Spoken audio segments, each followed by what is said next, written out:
the screen and they can hear us. All right, so we're going to begin. Good evening, everybody. Thank you so much for coming. Give yourselves a round of applause for being here tonight. We are always grateful and glad for the opportunity to join and to be here in our new space. For those that are new to the National Action Network, this is the National Action Network headquarters, the House of Justice. When we have just moved in officially 2 weeks ago from our old building that we were renting, we now own this building. And Reverend Sharpton and all of those that have been leading to make sure that this is our new space. You only got to go to this floor, but this building has 5 floors and a basement. And so this is our new headquarters, and we are so glad to be here for another legal night. Give yourselves one more round of applause. Those that don't know who I am, I'm Christian Matthew. I serve as the National Youth and College President, as well as our House of Justice Manager. And so thank you all again. Thank you to all the attorneys. Welcome to another Michael A. Hardy Legal Night. This legal night and all legal nights are in the honor and the memory of our late great attorney Michael Hardy, who was the Executive Vice President and General Counsel, and we honor and dedicate this legal night and all the legal nights to his memory, as this was his baby. This was his project that he started how many years ago again, Attorney Smelger? 16. Wow, 16 years ago. So the legal night has been going the last Thursday of every month, with the exception of August, November, and December. I got it right. And so we are joined by many of the attorneys here that you will hear from momentarily, but I just want to give you some quick NAN updates. We are a little less than a month away from our March on Washington, and so anybody that would like to go to the March on Washington, as you see all of the craziness that President Trump is doing and all the chaos and trying to take away voting rights, we are taking our feet back to Washington.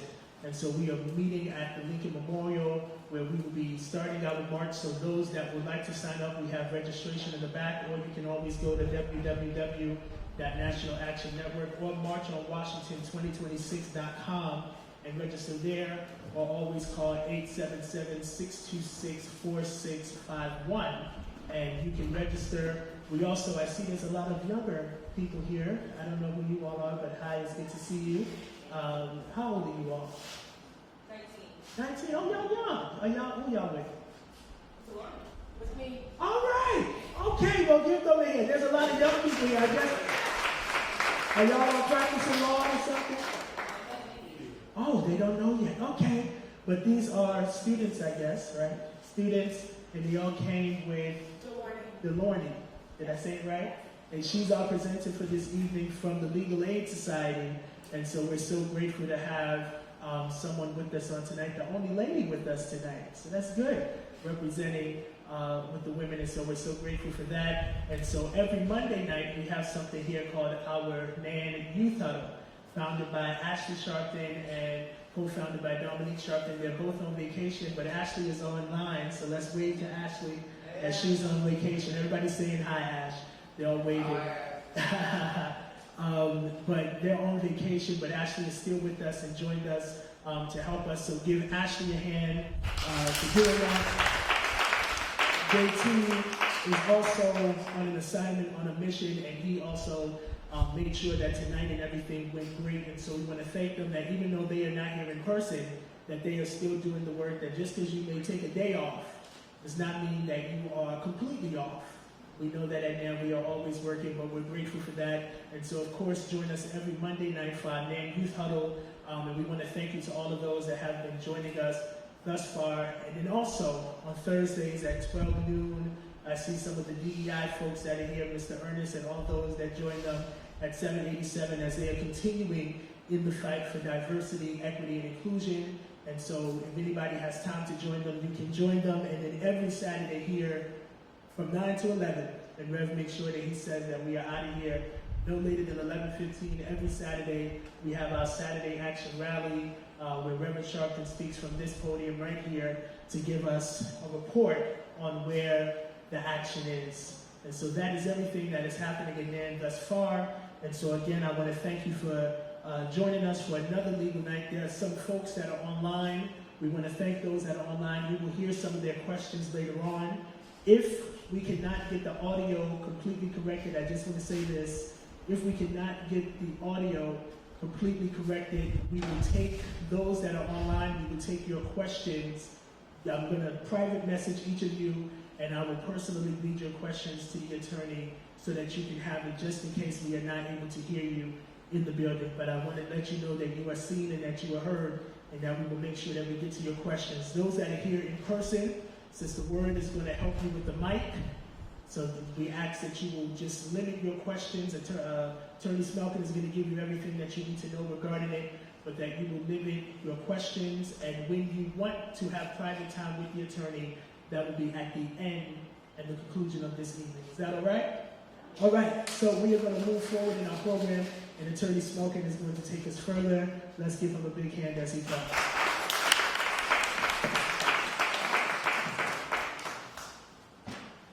Okay, thank you for everybody for joining us tonight. First of all, here at the House of Justice, our Thursday night legal night.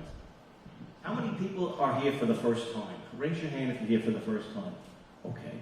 Well, we hope you enjoy the program, and I'll tell you a little about the program and what you can expect, and really what the program is all about. The Legal Night is a program which was started by our friend, mentor, and probably one of the best civil rights attorneys in the country. His name is Michael Hardy, the gentleman, the poster over there, standing behind the mic.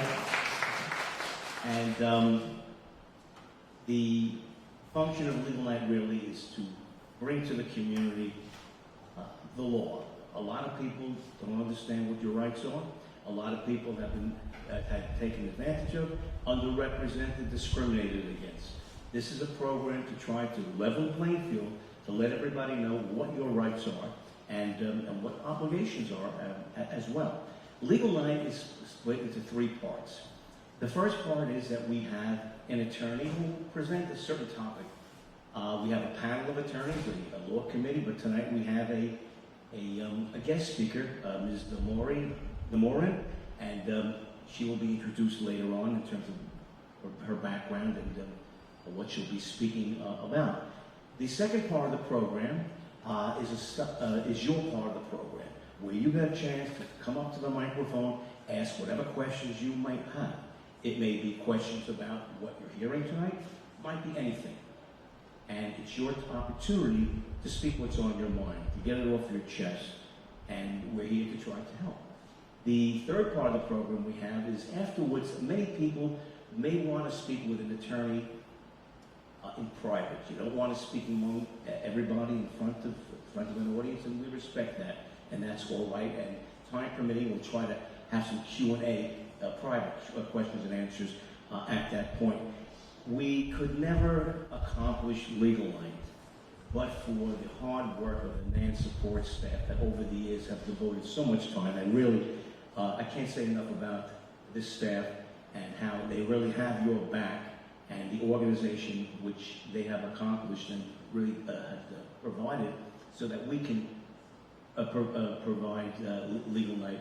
I thank so many people. Ashley Sharpton, I know she's not here tonight, she's on Zoom. We thank Ashley. I thank Lisa Goldie Harps, I know she's here tonight.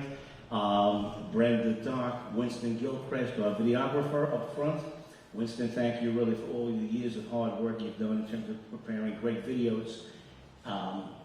Brenda Ricketts, Christina Ricciardelli, Arthur Robinson, the facilities manager. Arthur's up front as well. Dominique Sharpton, J.D. Trollinger, Sister Diane Word, she's here. Thank you very much for all the great work you've done. Chris Matthews, you heard him before, and we thank him as well. And over the years ago, there was someone who passed away maybe 10, 12 years ago, that those of us that have been here for a while remember her. Some of you may remember her. Her name was Maxine Lewis. She spent so much time also in the early days of Legal Night. We always like to give her credit, to thank her as well. We've also been lucky over the years to have had a lot of judges participate in Legal Night. Some of the judges had been attorneys here on our program, on our staff, on our Legal Night committee, that is. Judge Senria Edwards in Brooklyn. She promoted and presented a program with other judges last month. Judge Michelle Sweeting, Judge Kim Parker, Judge Tanya Kennedy of the Appellate Division, Judge Milton Tingley, who is the first African-American clerk of the Supreme Court, as well as the first African-American jury clerk here in New York County, has been here many times, given lectures also, and told about the court system in general. We thank all the judges for the time that they spent. We have a law committee. Many times attorneys can't make it. We try to make it whenever we can, but we always want to thank the attorneys that have participated in Legal Aid, because we do this on a volunteer basis. None of us are employees of the National Action Network. We don't look for a dime, we don't look for compensation. We're here because it's the right thing to do.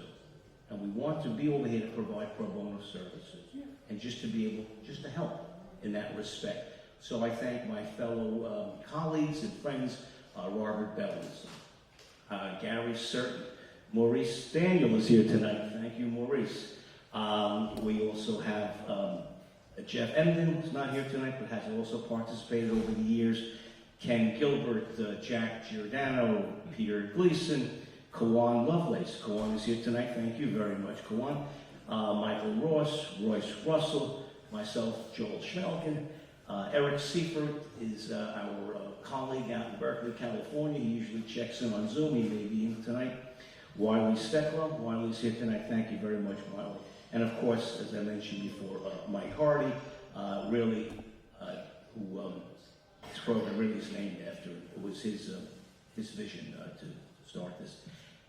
One thing which we like to mention to everybody is when you have a lawyer and when you're engaging a lawyer in a topic to represent you, there's a relationship called an attorney-client relationship, where the attorney is bound by certain rules and certain rules of ethics, and the attorney has to maintain a certain confidentiality between you and the attorney. That's a very important relationship. We have doctor-patient relationship. We have the priest-penitent relationship. Your pastor, as you tell your pastor, he or she can never repeat to anybody else. Relationships with spouses. I tell you this for the certain reason that because you're attending this seminar, because you might ask questions, that does not establish an attorney-client relationship between any of you and any of us over here. I want you to understand that. We're providing you information, but we don't have that attorney-client relationship. We're not your attorneys. I want you to understand that because that's important with respect to representation, so there's really no misunderstanding. Okay. That being said, I'd like to introduce to you a friend of mine, excellent attorney, someone that I respect and known for many, many years, and he's a fellow founding legal night attorney with myself, and he'll introduce himself to you and also our guest speaker, and that's Mr. Wiley Steckler.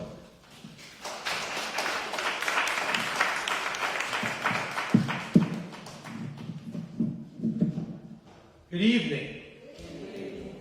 Welcome to the House of Justice. It is such a thrill for me to be here tonight, to be at the new House of Justice. This is a long time coming, and I'm so happy that we have so many people here in person as well as online. But I want you guys to know, since we're going to be here the last Thursday of every month, we're not going to be here in August, but we'll start back up in September, please remember to come back, and please remember to tell your friends to come join us.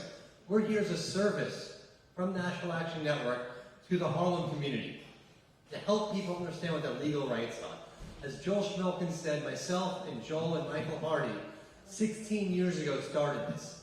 We started this because we knew there was a vacuum within the community that they needed some more help. They needed people to help them with legal advice. And so we're here the last Thursday of every month to do such that. And I look over and I see my mentor, my brother Michael Hardy. I see his image. And it gives me, there's a Yiddish word, it gives me nachas to know how well his legacy is still working. So I thank you all for coming, because the fact that you're here means his legacy is still working. It means a lot to us that you show up every month and come here. So thank you. That's right. I am so excited for tonight's speaker. This is a person who I only got to meet We spoke on the phone a few times. We met for the first time tonight, but we spoke on the phone maybe 5 or 6 times already. And I know this is somebody who is a firecracker of a lawyer. It's the ever-ready bunny. She has so much incredible energy. She's done so much in her young career already. So this is somebody who is a fierce public defense attorney, a tireless community organizer. She is an Obama Foundation leader who has spent her career fighting for the disempowered and dismantling oppressive systems. She's deeply rooted in the fight for economic and civil justice, and she brings a brilliant legal mind and a deeply compassionate heart to everything she does. She's a graduate of CUNY Law School. She worked in this community in the family defense attorney, as a family defense attorney at the Neighborhood Defenders of Harlem. She's currently doing criminal appeals for the Legal Aid Society. So she's incredibly bright. She knows more about the law than many of us will ever think to know about the law. And yet she's coming here to talk about something that's important to you. And this is a topic that we asked her, what can you present to the community that we haven't really spoken about so far? And what we came on is to keep your home and keep your family safe, what to do when ACS comes knocking. I'm very excited to present Legal Aid Appellate Attorney Lorne Namori.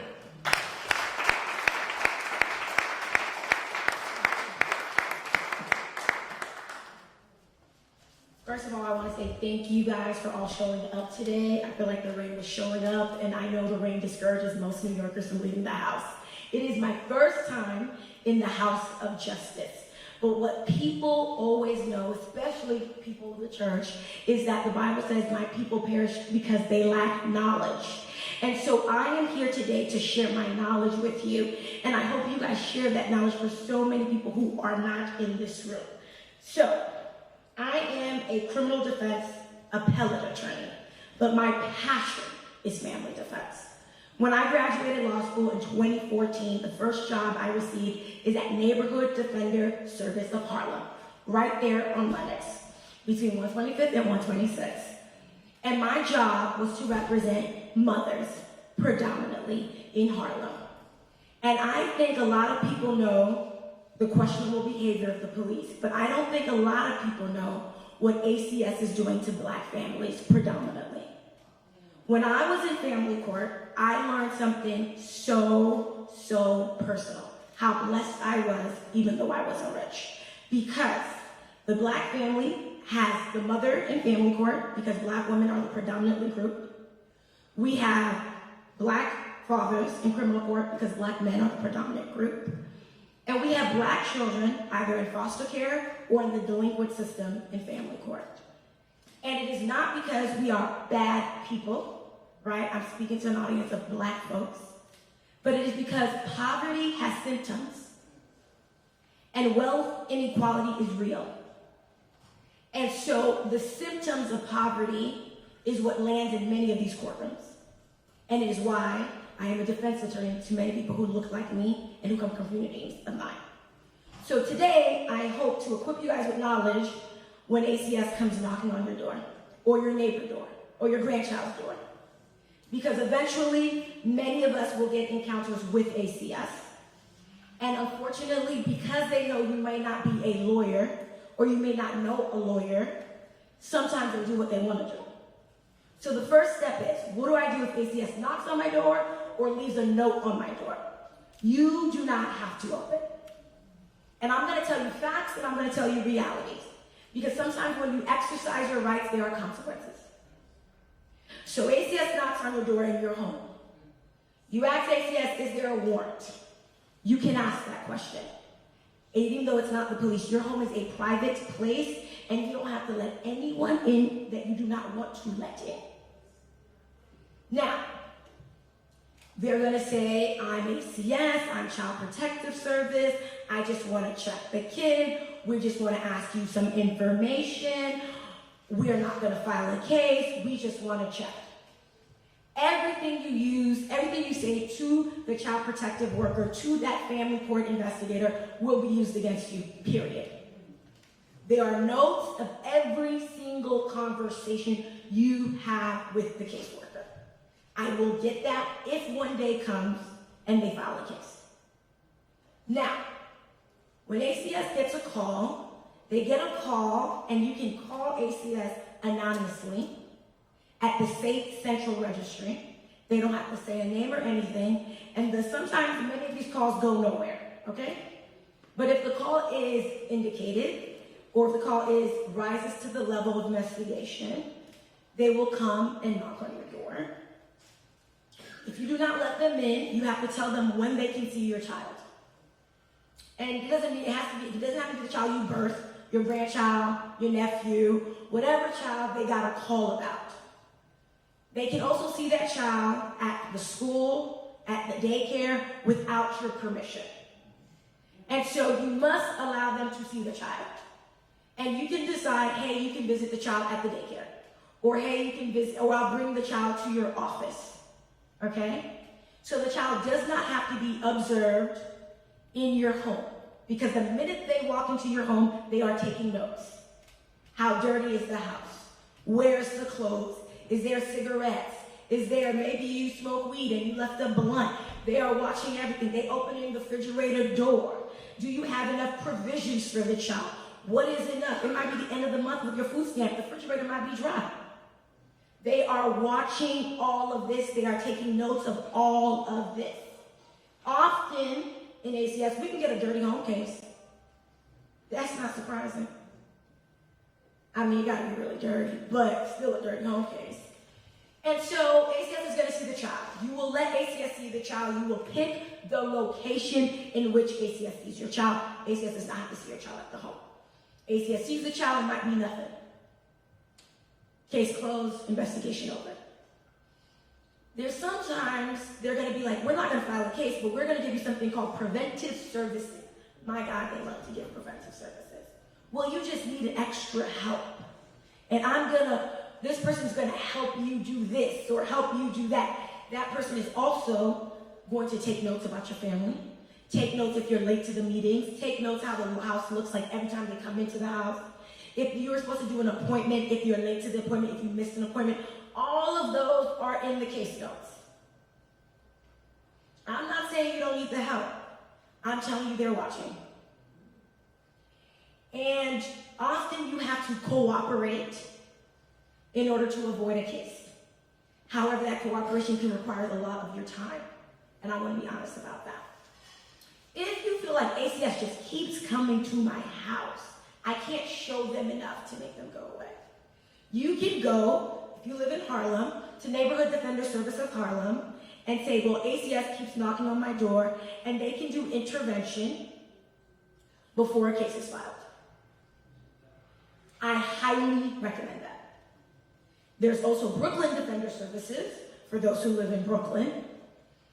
And these are attorneys you usually get at court when an ACS case is filed, but they will help be a buffer before ACS files a case because they have social workers.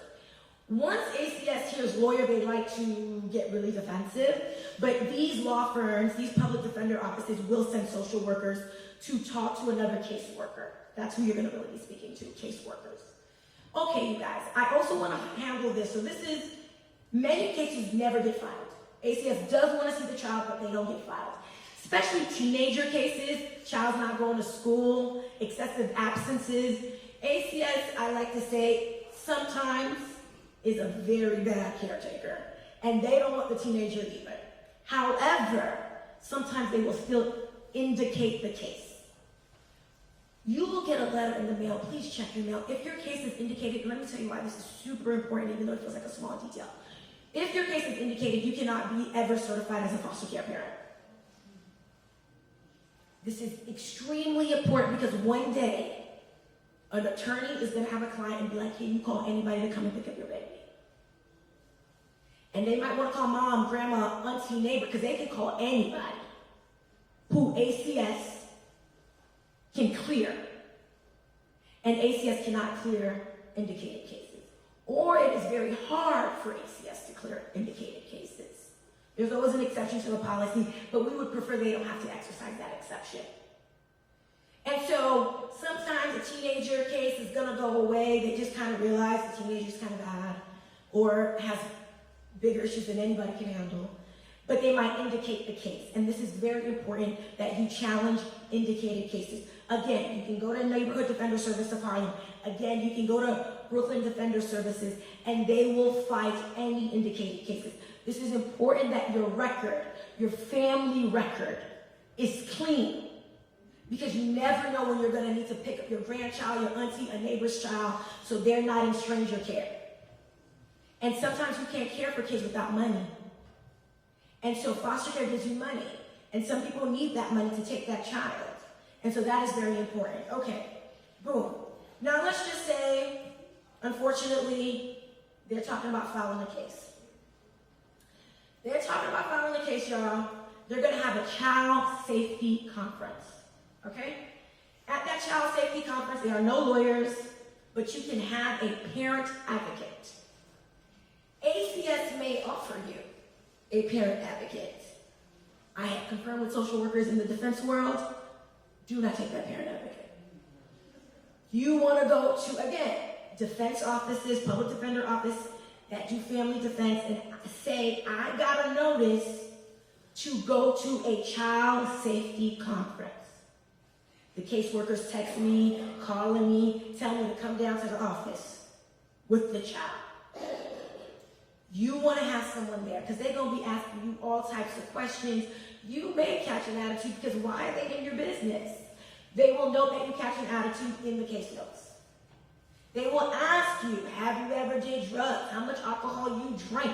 They don't care that marijuana is illegal. How many times you did marijuana? Do you want to take a drug test? They're asking you a million questions and you think you can negotiate with them, but you are in too deep. You need to have someone there. You only need to answer. You can say, I don't want to answer that question, but they're out here threatening to take your baby, your grandson, your niece, your nephew. You might get scared. Again, please utilize the resources. It is easier for us to get a case to never be filed than once we're in the courtroom and everything's already rolling. Okay? Again, they might offer preventative services. We can try to reduce how many things they're demanding you to do. We can push back. And not we meaning a lawyer, because these child safety conferences is CPS workers versus social workers, parent advocates, okay? Lawyers are not allowed in the room. But we are training our social workers in our offices to push back, to negotiate well. They kind of know how things are going to end up, okay? And sometimes we're going to be like, don't give them preventative service. We will sign up the mother instead. We will sign up the parent instead. We will send you the documents instead. We will send them to our program. You don't have to worry about your program, okay? They might ask you to sign a HIPAA. Want your medical records, want that child medical records. And you think, hey, if I sign this, it's all going to go away. Do not trust these people, okay? If you are nervous, if you are scared, speak to a lawyer. If they say it's okay, then at least you know you spoke to someone. Okay, now we're in court. We're in court. Honey, by the time we get to court, case is indicated, we got lawyers involved. It can be a very dramatic experience. The whole thing can be dramatic, but I'm telling you, family court is, honey, it is not for the weak at heart. I have cried too many times at 40 Worth Street, which is family court in Manhattan. And I do not want you to think that just because they filed the case, they're going to take your baby or the baby. That is not true. Sometimes you were playing hardball with them, you weren't doing any programs, so they want you to do court-ordered stuff because you're not listening to them without a judge, right? So sometimes you're just going to have, the court's going to order that supervision since you're not willingly going to give it to them. Sometimes they don't take the baby. And they might tell you at the child safety conference, because that always, 99% of the time there's a child safety conference where they make a decision. And you kind of walk into court already knowing what they said they're going to do. And sometimes we can fight that. I want to say 70% of the time we can fight a removal because what seems crazy to CPS is not crazy to the court and may not be crazy when defense attorneys get involved. However, sometimes I'm going to, ask you, do you have anyone who can hold his baby for a week? We need to get some paperwork. We might need to clean your house. We may need grandma to come back from I don't know where. We might need to make sure there are things in place so we can convince this judge that you are safe with the child and any concerns ACS has are diminished. And I tell people I didn't know how rich I was that I knew there were people I could call. Because there are too many people in our community that have no one to call. And so when we get to family court, you guys, if your child's taken away, there will be visits, kids come home, emergency happens. A lot of times we reunite children. Drug addiction is not too big to get a child reunited. There's nothing too big for our God, but for sure there are too many cases where kids get reunited because that is the goal. That is the legal goal for your child to come home. And that's what happens to most people. Am I going to say that I've never worked on a termination of the parental right case? I have. When you are in foster care, which is worst case scenario, I do not wish to tell my worst enemy. If a child is in foster care, there is a clock that ticks. It's a federal mandated clock. It ticks for 18 months. You have 18 months to get that child back home. Some exception, but 18 months. And honey, some people can't fight addiction in 18 months. Some people with intellectual disabilities, people without the necessary support, mental health, can't get it together in 18 months. And so, rights get terminated. Often the time we think about family adoption, family custodial care. Even if it's in a different state, we try to find somebody. But it happens, and it can be hard. But I want to tell you, most of the times kids go home. I would say more than most of the time, and that is important for you to know. And so that's my 10 minutes. I hope I did it in 10 minutes. About what to do when ACS comes to your home, and if you have any questions, I'll be here. Thank you so much, you guys. It was an honor.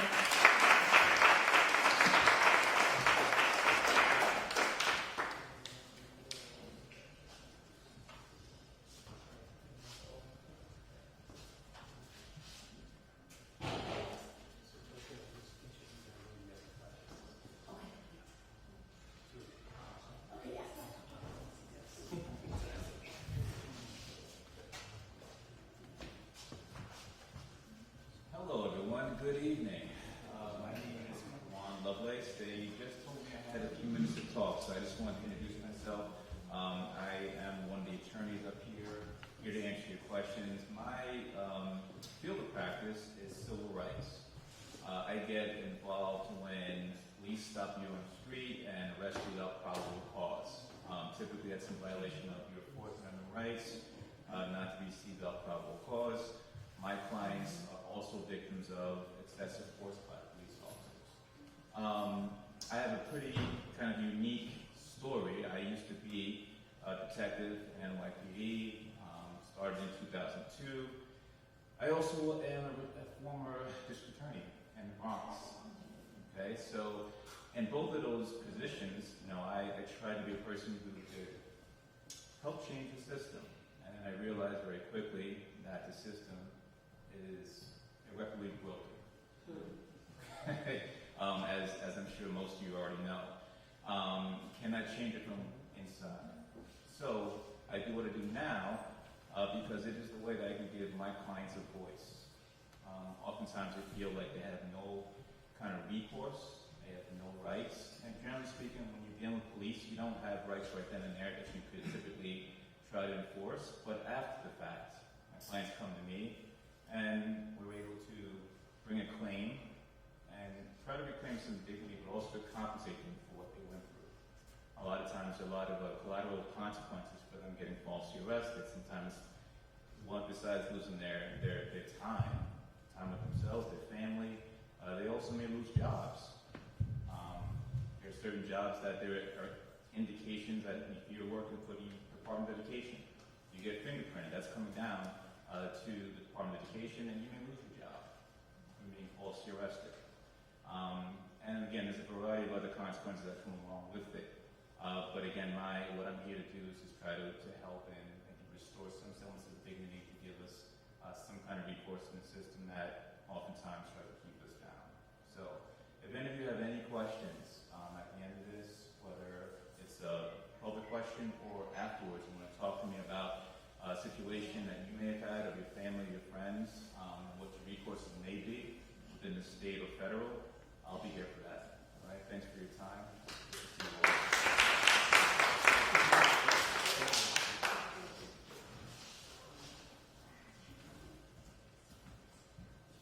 Hello, everybody. For those of you that know me, my name is Maurice Daniel.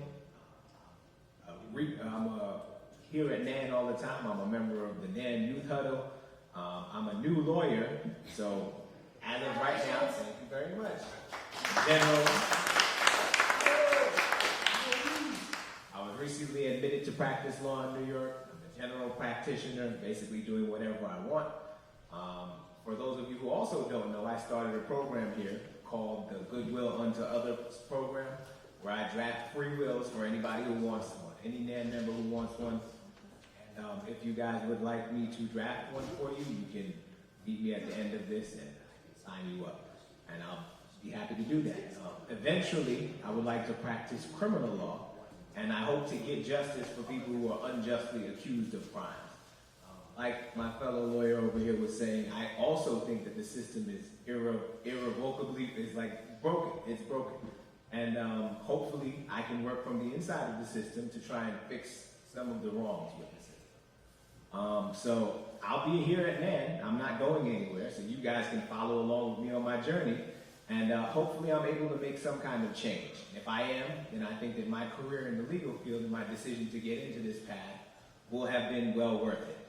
If any of you have any questions for me at the end of this, feel free to ask me. And again, I'm keeping this short because unlike these other seasoned lawyers here, my journey is just starting. So I don't have too much to tell you guys yet, but I'm going to keep coming to legal nights, and these conversations or these speeches will get a little bit longer, hopefully, in the future. All right, thank you guys for listening to me.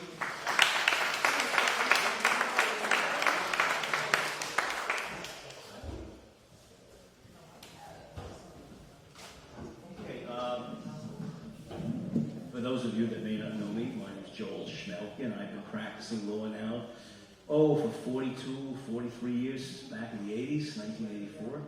I always practiced in the New York City area, and I handle civil rights cases. And I say civil rights because I represent those really who have been pushed aside, underrepresented, been getting the short end of the stick, primarily in accident cases. I represent those who have been involved in automobile accidents and become seriously injured, building accidents, construction sites, discrimination, medical malpractice, slip and falls on the city sidewalks, on stores and buildings, lack of security. Anytime that there's a physical injury that you sustained due to somebody else's negligence, we call it their bad conduct. They did something they shouldn't have done, or they failed to do something that they should have done. Those are the types of cases that I handle, along with police brutality cases, false arrest, false imprisonment, which is prosecution. Anybody that has questions in those fields, feel free to ask me. We're here for you. And I want to introduce, you met one, Respect Love will introduce himself, his practice again. And then we're going to talk about what your questions are. Good evening again. So my name is Wiley Steckel. I am also a civil rights attorney, mostly focused on police brutality issues, bad arrest situations. I also represent a lot of press and press photographers dealing with First Amendment issues. So you've heard a lot from us, and I want to keep my presentation extremely short. So really, I just want to turn it over to you. So Christian, let's go. Let's start with the Q&A. Thank you all for being here. All right. Thank you. Let's give the attorneys a moment and present to them. Thank you so much for all of that great information. So we are going to move into the Q&A portion. And let me tell you how this is going to go so that you all are familiar with this. So here at NAN, we allow the opportunity for you to come and speak openly. Now, this is for general questions. I know Attorney Smelkin has already said, but if this is pertaining to your case and you have a question, you should keep names and things like that out of your question. Am I right, attorneys? Yes. Okay, so if you have a question, try to make it as general as possible. Those that are online, I like having this screen behind me. I'm sorry. Those that are online, we are going to come to you. We're going to take 3 people in person, 3 people online, and then we're going to bounce back and forth like that, okay? Now, we are going to try to see if the audio completely works in here. If it does not, we have put in the chat for you to ask your question, and we will bring it to the attorneys so that they can ask. We also ask that if you have a question and you want to speak after we test it, to make sure that you put it in the chat so that we know that you want to ask a question, okay? Is that all right with everybody? So you guys, those that have questions, we're going to do 3 people now, so you can line up here with Sister Word, and she will hold the mic for you if you have any questions. All right, I'll go back. Yes, go ahead, that's fine. Someone's trying to get in the Zoom. Oh, thank you. Say thank you all the attorneys for being here. A couple of weeks ago, I spoke to Attorney Schmilkin. I was telling him about a judgment that I have, unable to get my judgment after. It's going on almost 4 months. They said once 369, 90 days come up, they'll be sending me a check. I'm here going on August, and I haven't gotten my check in. I want to speak to you during the break, okay? And we don't want to speak about too many specific things online or in front of everyone, okay? But let me speak to you about that.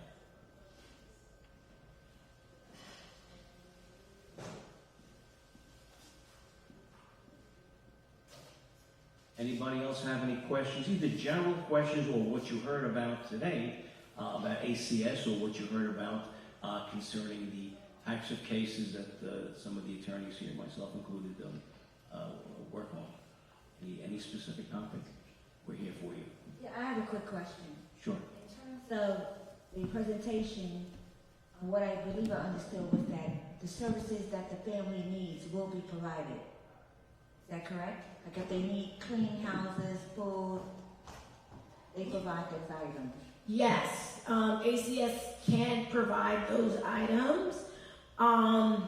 And the only caveat I will tell you is if you say you want something from ACS, you gotta do it. Because everybody that ACS sends into your house is reporting on you. Okay? So how soon can they get the services that they need? It depends. Like, for sometimes people want a daycare voucher. You get the voucher quick, but if there's no daycares available who accepts the voucher, you know what I mean? Then we have a different issue that's outside of ACS's care. Because it's not like ACS workers is actually going to clean the house. You know what I mean? They are going to outsource a different company to get the task done. Once ACS sends that note to the third party, the cleaner, the daycare voucher, the housing voucher, they have to wait for the other people to do their jobs. And so sometimes ACS will tell you, we don't know how long it's going to take, right? And that sometimes is very honest. Yeah, the reason I asked is because some people have called complaining about being in the family court system like for years. Oh, they're already in court, you're saying. Oh, yes, once you're in family court, I tell people it's like getting gum in your hair. You feel like it's stuck. It is not as clear as criminal court where you have a speedy trial clock, or, you're doing a 6-month sentence or a 2-year bid. Family court can be forever. I agree. If that's the case, especially if the child is taken out of the house. Because if the child is taken out of the house, first they start with supervised visits, then unsupervised day visits, then weekend visits, then sometimes sleepovers. And so you can imagine how long that takes. And you don't even get the expansion until you do what you need to do. I don't know how many tests got to be negative, or how much therapy you have to do, or how much compliance with your medication. You know what I mean? And so if we are in court already, they filed a case, yes, I can't tell you when an ACS case is going to be over. But the best advice to the person who's in court is to cooperate with the court in terms of the programs. And you're gonna have an attorney right? The attorney's not going to set you up for failure. Your attorney, right? So every time you go to family court, you get an attorney. Those attorneys in Bronx, the primary person is Bronx Defender. Harlem has Neighborhood Defender Service of Harlem, Brooklyn Defender. Not only are you going to get an attorney, you're going to get a social worker. So therefore, every time you meet with ACS, if your child's in foster care, the foster care worker, you're going to have a social worker with you. We call them parent advocates. And so you're going to get a lawyer and a parent advocate, and they are always going to be with you. However, when they tell you to do something, you got to do it. And I understand sometimes maybe anger management or the parenting class doesn't fit your schedule. We will try to find programs that fit your schedule. And I'm not going to lie to you, it's a lot of programs sometimes. But yes, you have to do it. If we tell you to do it, you have to do it. All right.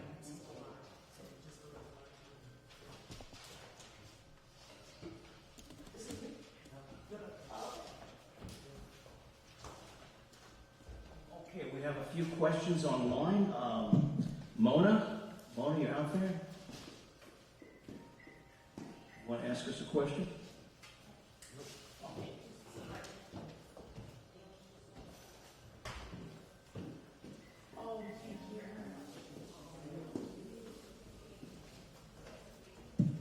Can you unmute yourself? It's our end. Give us a second while we're checking on it.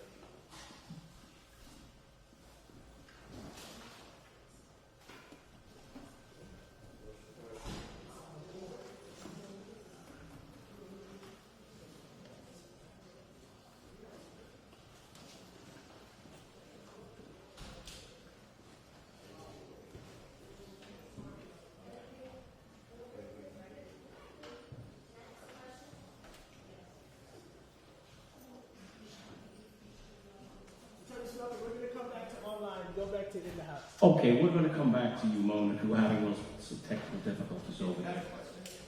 Okay. Come on up.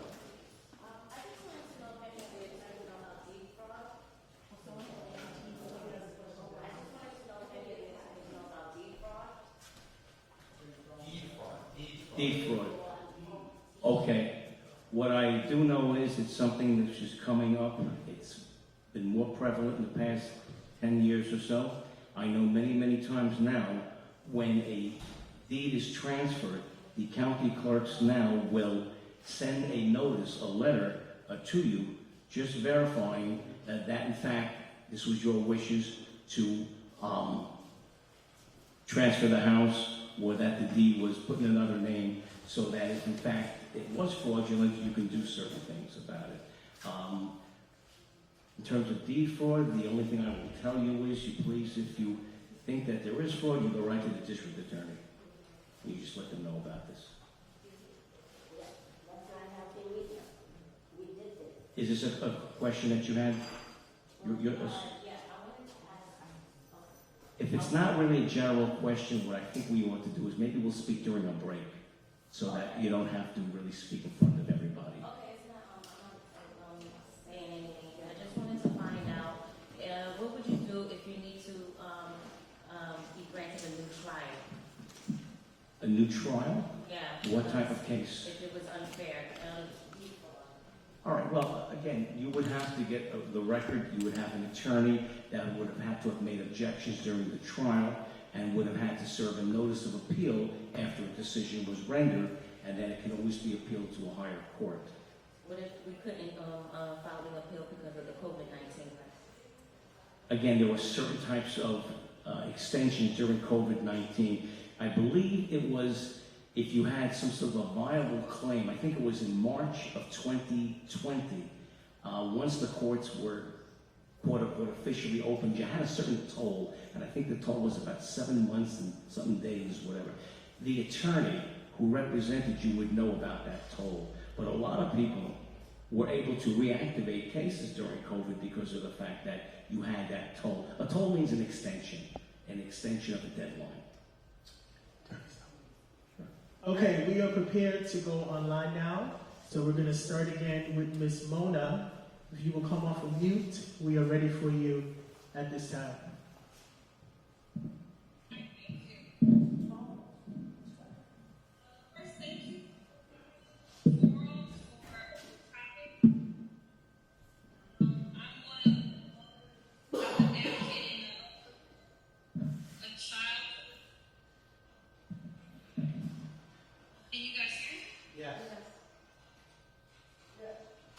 Yes.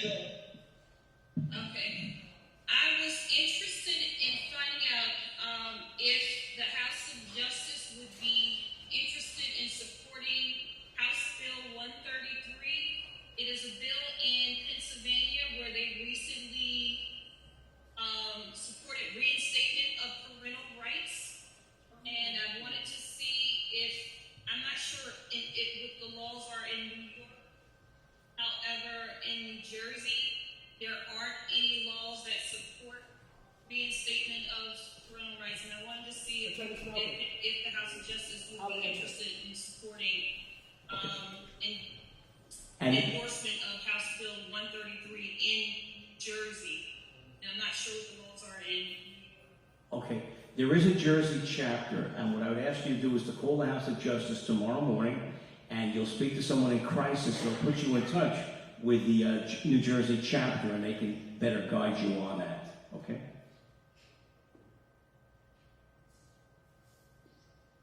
Dennis Smoker, repeat yourself. Repeat yourself. Oh, okay. What I was going to say is that there is a New Jersey chapter. There are a few chapters in New Jersey, but please call the House of Justice tomorrow. You'll speak to someone in crisis, and they will put you in touch with the specific chapter in New Jersey because they would be better off in answering that question and guiding you in that respect. Okay? Thank you. You're welcome. Okay, Stephanie Wilson. Hi, thank you. Good evening. So I'm an employee of ACS. I'm the Associate Commissioner for Child Care, but I'm also a resident of Harlem, and I feel it's important that people of color understand how many services are available in New York City, free of charge, before an ACS case is even initiated. And it's eligible, families who are eligible are families with children from birth to 18. There are an array of services, and I can put the telephone number in the chat. Families can contact the number themselves and speak to a social worker, explain what challenges they may be having in their family, and the services will be referred out. And there's no insurance required, no cost, it's free of charge. And we are advocating really hard across the city to support families through services versus reporting families, so that the general public understands you can call in for support without having to initiate an abuse and neglect report through the state central registry.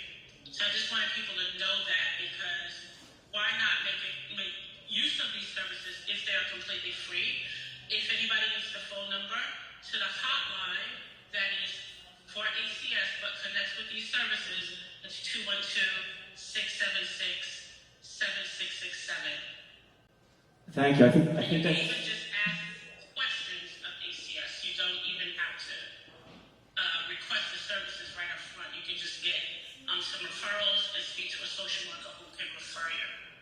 I think that's a great idea. Thanks for sharing that information. What I would also suggest is please call the House of Justice tomorrow morning and give your contact information to the Crisis Department, the Crisis Division, because certainly this is a resource which they should know about, and this way they can give that information out accordingly when that develops. So thank you for sharing that with us. You can come out to one of your meetings and give more details on how this information, how this service is available, how it's made available, and how families can access it. They'll give you a full presentation on that. They're going around the city doing this community event. Okay, thank you very much. Thank you for the information. Okay. Melissa Wells.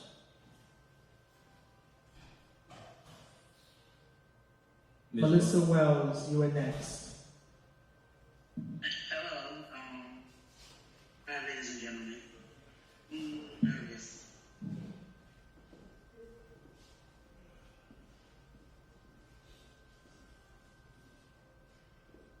I mean, tell me.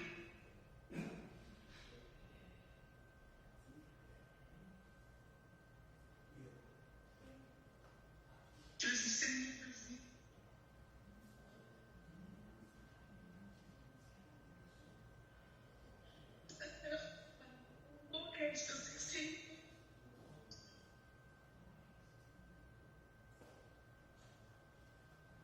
Would you like to take a little break and maybe speak a little later on?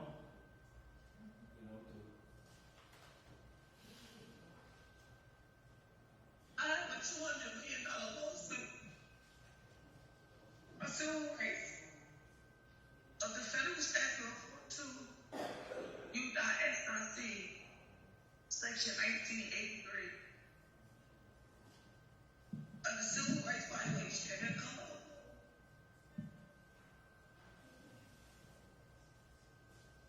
And I've been seeking help for 16 years.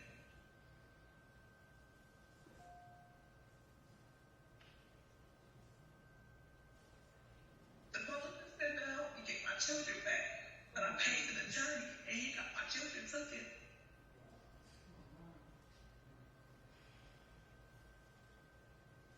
Was this a case involving your children that were taken away from you? Said I was homeless. I have 2 apartments under the state government entity. There's no way in hell I was told. They said I was homeless.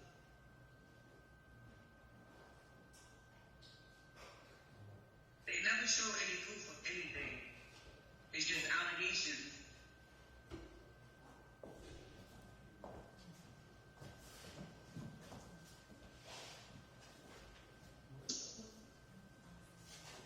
Melissa, I'm seeking.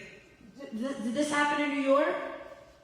Or I know you said you're in Hudson County now, but I just want to know what state it happened in. Did it originally happen in Jersey City? Where I'm at now in Jersey City, in Hudson County, since October 6, 2010 until now. I've been dealing with this. Since 2006? October 6, 2010 until now. Okay, I paid an attorney just to get my kids taken, so I said that I paid an attorney. so usually, Melissa, they give you an attorney at court. Were you not given one at court, or you just didn't like the one at court, so you hired one? Yeah, I've been dealing with a public pretender. I call them public pretenders for 16 years, and I got nothing resolved. Well, To the point of sacrificing my Social Security check every month to give to the attorney. And I paid $7,500, and I felt that he got my case taken July 7th. so So I'm just paying. I'm seeking help. I don't have a problem with money of paying. Like I said, I have a $200 million law, civil rights. So what I want to say, Melissa, I don't work in the state of Jersey. However, I think somebody else on the Zoom brought up how difficult it is to reinstate parental rights. I don't know if your kids are of adult age now, but what I would say is I think the House of Justice, I can give them a contact information for an attorneys who can potentially assist in New Jersey. There is a whole family defense practice in New Jersey that may be able to answer some questions about where your children are now, especially if they're adults. Well, thank you so much, Melissa, for your question. What we're going to do, we are going to give you a call tomorrow. You will keep your name in the chat. We will give you a call tomorrow, and we will get the list of attorneys so that we are able to assist you, okay? Thank you so much. Now we're going to go back to anybody in person that would like to ask a question. You can come up at this time, and if you are online and you have a question, we ask that you will please put your name in the chat. That way we can acknowledge you to call you up next. If there are any questions more online, I don't see anybody in the house standing, but okay, go ahead, ma'am.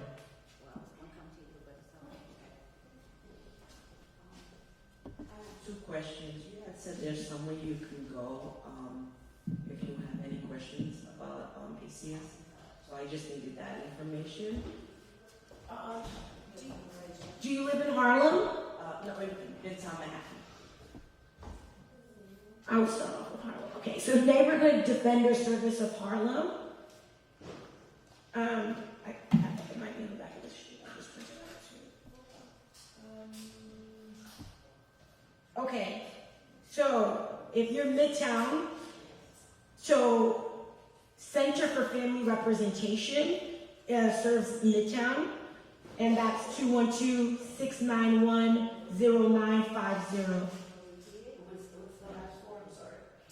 212-691-0950. Center for Family Representation, and then I always give people NDS because I used to work there and I trust them. And that's 212-876-5500. So I would start off right now with Center for Family Representation because NDS is currently on strike.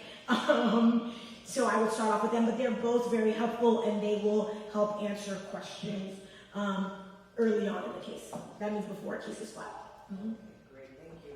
And my second question is, it's a housing issue. I've been trying to look for legal aid for a housing situation that I'm going through a succession right that I was denied for, and I can't find a place where either I can pay according to my salary or because the legal aid have been trained my mom and I at housing court, so I wanted to go somewhere else than the legal aid that they present at the Manhattan court, housing court. I don't trust them there. I think, okay. So oftentimes, when people call for help for housing, if you take your zip code and you Google it for, housing lawyer help, low income housing lawyer, there are groups in every zip code, organizations that will be there and you can call in. So I know that Legal Services in New York has different offices.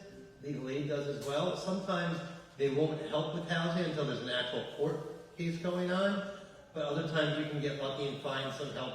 I know I've done that with friends. We made different phone calls to different groups. We've ended up getting an appointment for them to go get some help. So that's what I suggest is use your zip code, low income or free helpful housing law, and you should find some help that way. Okay, great, thank you. You're very welcome.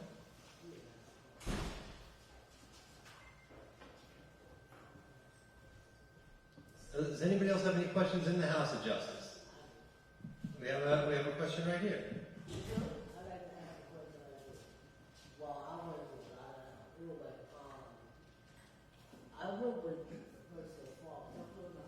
I went with the person father, but anyway, I had nothing to do with it.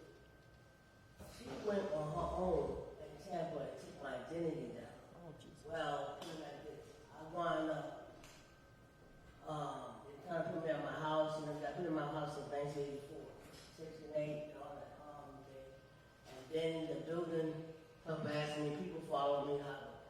So I wound up I had a hard time doing it. I wound up putting her name back down. She worked for the district attorney. I don't care who she worked for. But hear me again. She had no business tampering with my name. I know everybody that who called her because I was on the phone too. Well, she figured that she couldn't be touched. And a lot of them told her, why would you tamper with her identity anyway? So she wound up, I wound up the officers and they wound up putting her name down. Her name is Tasha Ann Ricks. Okay, well, so it was really upsetting. So I finally got her written down.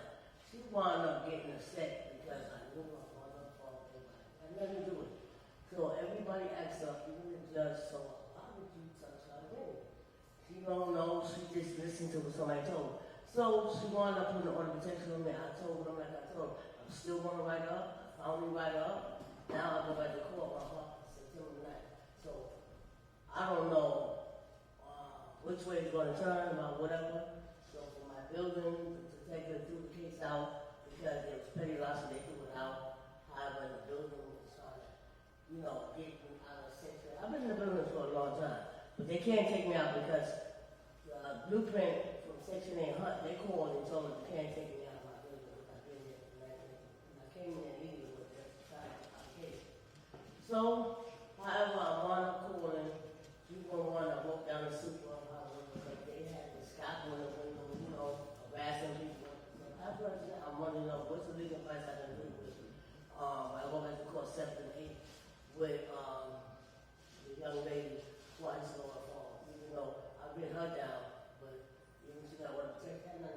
say nothing to the judge. Said, you come to court, you know, I want to know what can I do when I do go to court for that.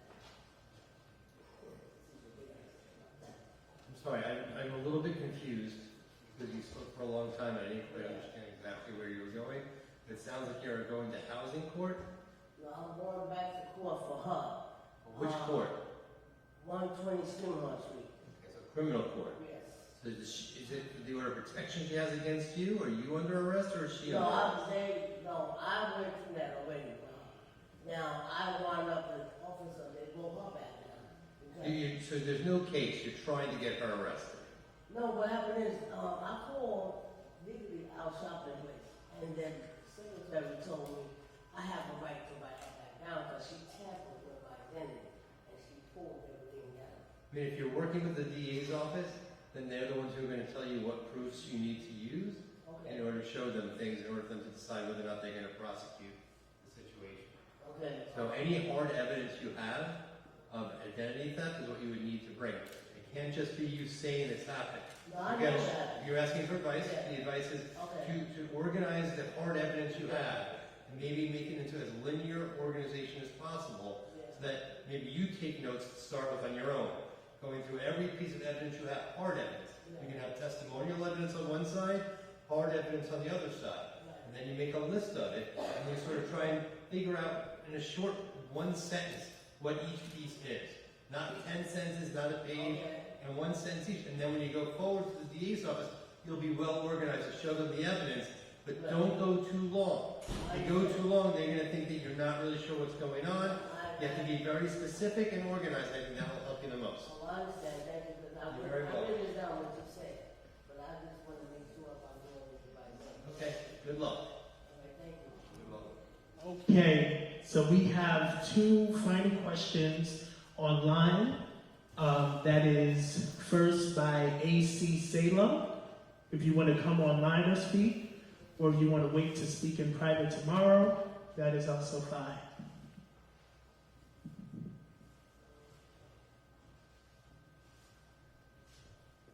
Okay, now we are going to move, if Marvin Chambers, if you would like to come online and ask your question, or if you would like to wait till tomorrow, that's also fine.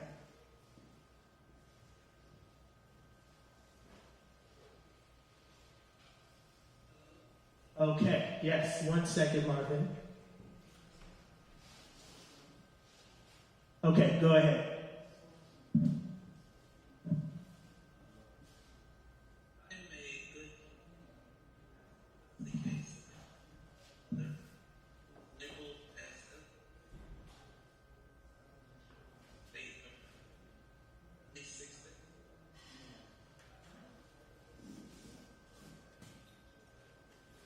I'm sorry, we can't quite hear you. If you'd like to speak again and maybe a little bit louder, we'll try and hear you.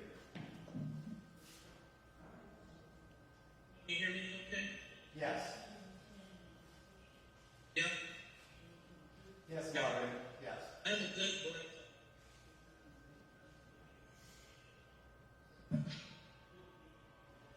Listen, Go ahead, Marvin. We can hear you. you cannot?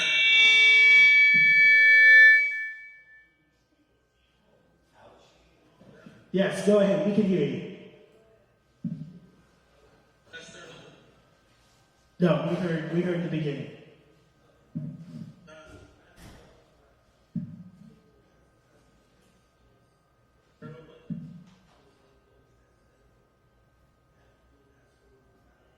State of record, at least 6 states away. A notice of removal, say, to place the case. Need to withdraw. So, there is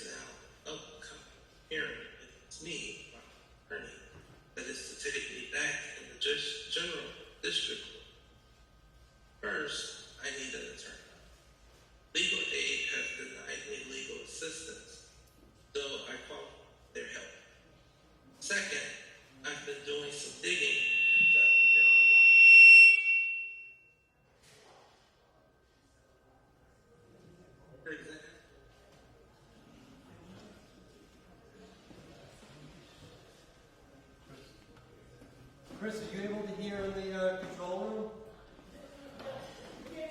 No, can you just tell us the question? Can you repeat it? Then tell us the question. Just repeat the question.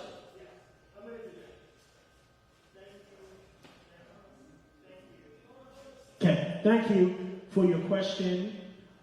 His question was regarding family.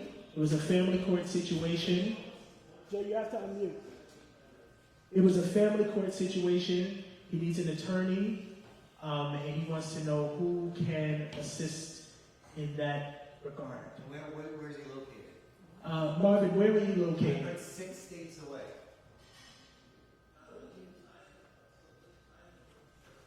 North Carolina.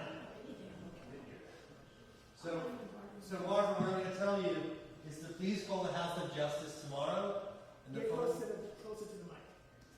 Marvin, please give us a call tomorrow at the House of Justice, which is 212-690-3070. And if you call us tomorrow there at the crisis hotline, they'll try and help you find the right lawyer in North Carolina, or somebody here who can try and help you find one in North Carolina. Thank you. Very well.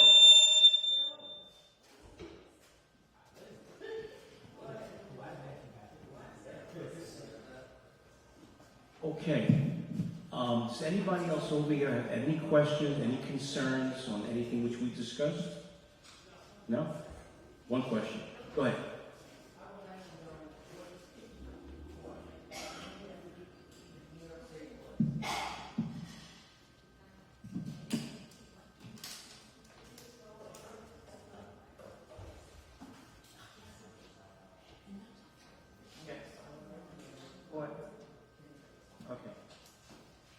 Yes, I would like to know what New York State Court overrides family court.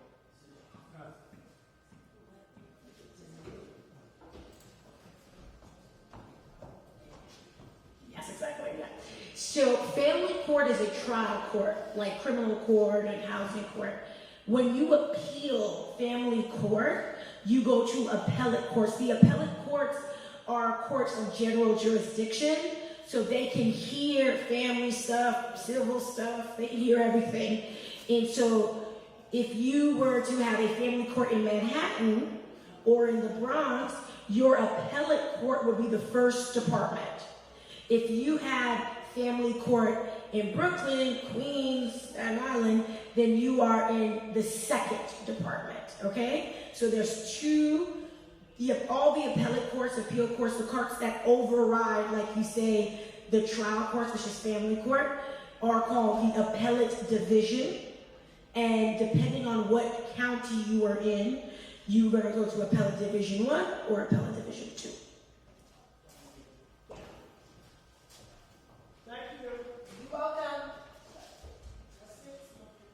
Okay, so I want to thank everybody for coming here, okay? And as we mentioned to you before, we are always off during the month of August for legal night. So we're going to come back over here on September 24th, which is the last Thursday in September. And at that particular point, we'll have another topic, other attorneys, and we thank you very much for your for coming over here, your participation. And just to mention something to you as well, has anybody here been to a rally, the NAN rallies? Everybody's been to rallies? Okay. Anybody here not been to a rally? Oh, okay. Those of you that have not been to the rally, I highly recommend you come every Saturday. Reverend Sharple speaks about civil rights, about what's going on in terms of civil rights and very important issues. There's no charge to get in. You don't have to be a member to come in. Just come here 9 o'clock from 9 to 11, and I think you'll learn a lot. And it's very informative. It's very helpful. And come here, tell your friends about it. If you have any questions, you can always call. Like I told you, this is a great civil rights organization. You have great staff that really has your back and really cares about you. Questions anytime. You don't have to wait once a month, or you don't have to wait every week. Whatever's on your mind, give them a call. 212-690-3070. Thank you very much. Some of us will be around if you have any questions. Thanks again. Good night.